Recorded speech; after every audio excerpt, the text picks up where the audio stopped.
Hello, I hope this finds you well. First of all, well done for finding the Classeek 15 corner of the internet. And here you find me, Jack Pepper, composer, radio presenter and author, and really pleased to be your host for this series of coffee break conversations. I'm taking you inside classical music and hopefully helping give you some top tips on how to make a career in this world. Today, the question is how to balance life as a soloist and as a chamber and orchestral performer, how to avoid being pushed into a single mould. Our guest today is the wonderful pianist Alessio Bax. He's a champion of the Leeds and Hamamatsu international piano competitions, having won first prize at both, and he now performs in recital and alongside leading orchestras. In fact, he's appeared with over 150 of them, including the New York, London and Royal Philharmonic orchestras. He's worked with conductors including Marin Alsop, Vladimir Ashkenazy and Sir Simon Rattle, and as a chamber musician he's collaborated with the likes of Joshua Bell, Ian Bostridge and Stephen Isserlis. His most recent recording release for Signum Classics is called Forgotten Dances, and it presents dances that span 3 centuries, featuring J.S. Bach, Liszt, Brahms, De Fire, Ravel and Bartók.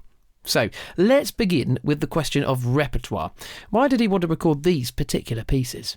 Well, this is the theme that's been living with me for many years, actually. You know, after my debut recording, Baroque Reflections in 2004, this was my next project. It just took me this long because I had the luxury to have other projects getting in the way, other interesting projects. So this has been on the back burner for a long time. And, I loved working with Signum because, when I first started recording, I had a list of projects in my drawers, and then I went slowly going through them. And then this was definitely one of the projects. And it started with wanting to combine the Bach English suite in A minor with the Bartók dance suite. They're very different pieces, but at the core very similar. And La Valse somehow, which is a piece that's been living with me and growing with me actually for many years. And then everything else, it was just really for contrast and context and pieces that I love to play. So how much freedom do you as an artist have when it comes to repertoire, and you have this long celebrated relationship with Signum? Do you choose every single piece you get to record? I have to say I've been very lucky with them because they haven't said no to any project. There was only once when I think I recorded, was a Scriabin and Mussorgsky, Scriabin Sonata and Mussorgsky pictures and exhibition. They said, maybe we should wait 6 months because we've just released one. But they still let me do it. I think it's really a wonderful position to be in, and you can trust that they really provide the best quality and the best team. And it's been the same team from even Baroque Reflections, which was with Warner, was same producers, same sound engineer, Anna Berry and Mike Hutch. And I think we've all grown together and somehow. And that's really wonderful. Is that quite unusual when you think about your peers, your colleagues, what you hear of their relationships and experiences with record labels and new releases? Are you an exception? Well, it's not an exception for myself, but I guess, it's changing quite a bit now. And more often than not, artists come to the recording companies with something already produced and then try to sell it to them and market. And so, but this is really a wonderful relationship that I've had with Signum. I'm very, very lucky. And this is your 9th solo recording for Signum Classics, isn't it? Now I think we've got to nine recording. Not that you're keeping count, but I am. Yeah, around that. Yeah. And of course, away from the recording studio, celebrated in the solo space, in the chamber space, and working with orchestras. I think you've worked with over 150 different orchestras. Again, I'll keep count. You don't have to worry. But do you find those different strands to your work complement each other, or do they sometimes compete with each other? Yeah, they complement each other. They're quite different, although at the end, I think the end result should be the same. It's all about the music, whether you're playing by yourself, you're recording, you're playing with an orchestra, you're playing chamber music, you're just trying to recreate the work of art that these great composers started with. And so the process is quite different, but the end result should be the same. So I think what I learned, for example, in chamber music are invaluable lessons that I can never learn on the solo stage. What I learned from recording also, trying things and hearing it over and over, and trying to improve on that and get a very somehow objective view of what you're doing, which is impossible from the stage. And so I think I need the combination of all these things. Is there a good place to start if you're looking at all those different strands, recording studio versus solo recital, chamber versus orchestral? Is there an ideal sort of access point as a pianist starting out? I don't know. I think you have to take these opportunities as they come along. And some people have more exposure than I've had to chamber music earlier on. For example, I came to it quite late, apart from the fact that my brother was a violinist. So growing up, I knew all this violin repertoire somehow. But other than that, I had no experience in chamber music until a few years after the Leeds competition, when I moved to New York, and I was able to start some really wonderful collaborations at a high level in chamber music.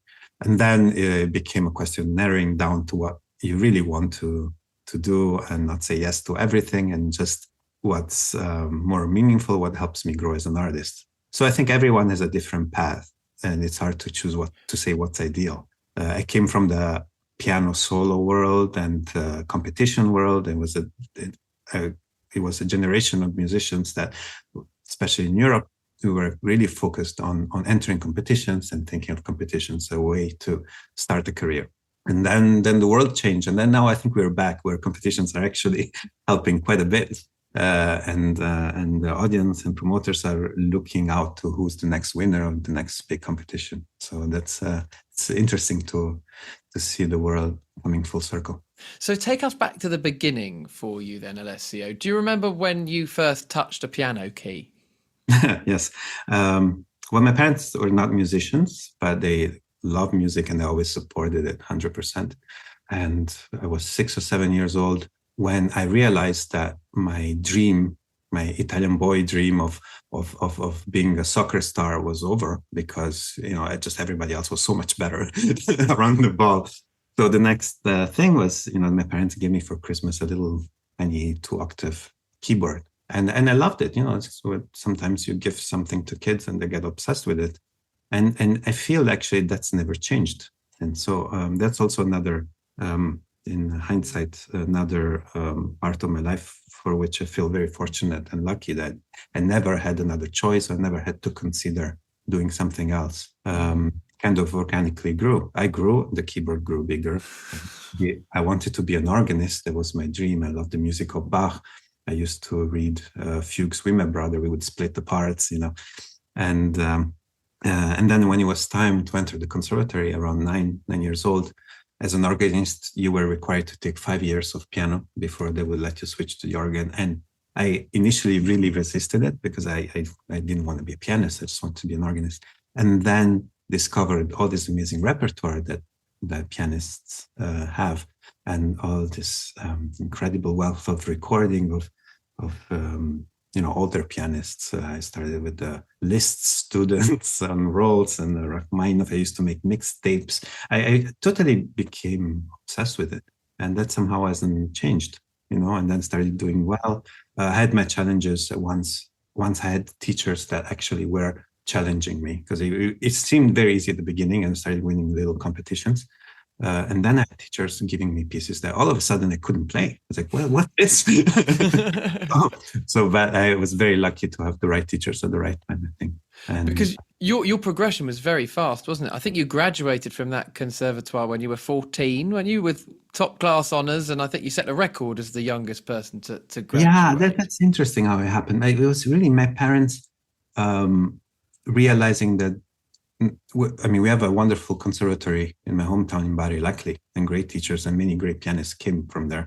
But realizing that there was more outside of our hometown, and so every holiday they would spend with me, driving me to master classes and competitions in order to meet foreign pianists, or they would be backstage asking, not in a pushy way, but in a way that was so genuine that they couldn't say no. I remember meeting my teachers that way, the backstage of the concert, and so they knew there was something more, and they thought, let's finish here quickly so that you have these opportunities earlier on. And when I was 16, they decided to send me to the States to study with Joaquina Chúcaro, whom I'd met since I was 9 years old in master classes. And they had the courage to send me all by myself there. And so what's, if you're 16 and you're going to a new country and you're meeting all these new people, we were sort of speaking earlier on about the freedom that you've had with Signum to choose your own music, choose your own repertoire, and go from solo to concerto and back again. What was in your mind in terms of goals and aims when you were 16? You've already said you wanted to be an organist originally. That then presumably had that changed by 16? Yeah, of course it had changed, yeah. And what was in your mind then when you come to a new country at 16? What were your goals? At 16, you're just so excited about opportunities and being in a foreign country in America.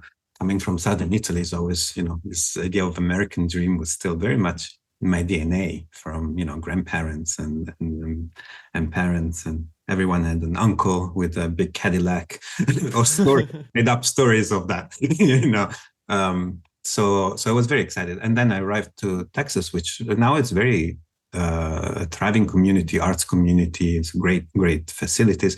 But back then it was just a really beautifully manicured campus, very protective environment. Once in a week, we would go to, all the foreign students would have one car, and we would squeeze into the car to go to hear the Dallas Symphony or to go buy grocery shopping, so it was a very protected introduction to the States. Had I made a decision maybe to go to Juilliard in New York at 16 and arriving in Manhattan would have been much more challenging, I think. So all we were doing is just exchange ideas, eat together, go to concerts, and go to dinner together and talk about music more, and then practice. So there was an ideal environment to grow and to prepare for competitions also. So what do you think a young pianist starting out now should be really keeping at the top of their mind? Bearing in mind your own experiences, what do you think should be the priority? Yeah, I also teach at the New England Conservatory, so I see a lot of young, talented students coming through there. And it's a different world now. There's so many more opportunities, and so many opportunities that are easily accessible. Or if you don't have opportunities in the real world, you can create your own online, and that's all wonderful. But if you're in a learning environment, in a school for 4 years or 2 years, depending on the program you're in, I think your goal should be to focus. And that's focusing is something that's become very difficult in today's world. And not only for the new generation, but for us too. They were practicing, all of a sudden we get an email or a request to do something. And I'm now one that likes to procrastinate. So maybe I would stop the practicing and do that, and that's not ideal. And I think looking back now, the time that I really spent on the piano, and I was spending all day at the piano. And if I wasn't at the piano, I was talking about music with my friends, because it was really before the internet. There was nothing else to talk about. There were no YouTube videos circulating. And kind of create, if you can create your own parallel world for those few years, then you really make the most out of it. And so what are your guiding principles now then? Just finally, how do you maintain that focus when equally the joy of being at your stage in your career now is that you can have multiple focuses, multiple projects, and as we say, from a recording to a concert hall stage, right, in many different guises. What are your guiding principles for keeping the right thing in mind at the right time? Well, it's a very boring answer, but it comes down to planning. Really, you need to really plan. And, I have a family. I have a 10-year-old daughter. So the little time that I get to spend home, I want to be with her, and I don't want to be at the piano all day. So I have to rely on practice time while touring and plan, exactly what I'm going to practice at. And no matter how good of a planner you are, life takes you in different directions. So you have to account for that as well. When it comes to recording, the CD you mentioned was recorded 2 years ago. We had 4 days and we recorded that, and the Debussy and Ravel for 2 with Lucille as well. And so that was quite intense for 4.5 days to record all of that. But then it couldn't come up until now because of scheduling. And so that's a lot of planning. And this was both projects were first planned to be recorded in 2019. then, COVID restrictions and different restrictions in Europe and then in the UK, and it was a bit of a nightmare. So finally it came out, and this is 2024. Now I'm planning things for 2026 and teaching periods in Boston and then periods at home, family, holidays. So I think in order to keep benefiting from all these different activities, you need to plan quite well. So what is the takeaway lesson from your career to date? We're speaking about you as a teacher. If somebody was studying Alessio Bax and what you've done to date, what would you say is the takeaway lesson for a young musician listening? At the end, it's quite simple, because yes, you have to create your own opportunity. You have to be a good person and make friends and make relationships that not only will help you later in life, but relationships that help you grow as an artist and as a musician. But at the end is to really don't lose track of the fact that what we're doing is just trying to transmit the message of the music of these great composers. So we're so lucky to every morning to wake up in front of these great masterpieces. I mean, they're some of the greatest achievements of humankind, I could call them, and it's such a privileged position. So if we never lose track of that, then, you stay humble and you keep working and you keep honing your own skills and techniques in order to showcase this music in the best of ways. And otherwise, it's a terrible job to have. Take the music away from what we do. It's really not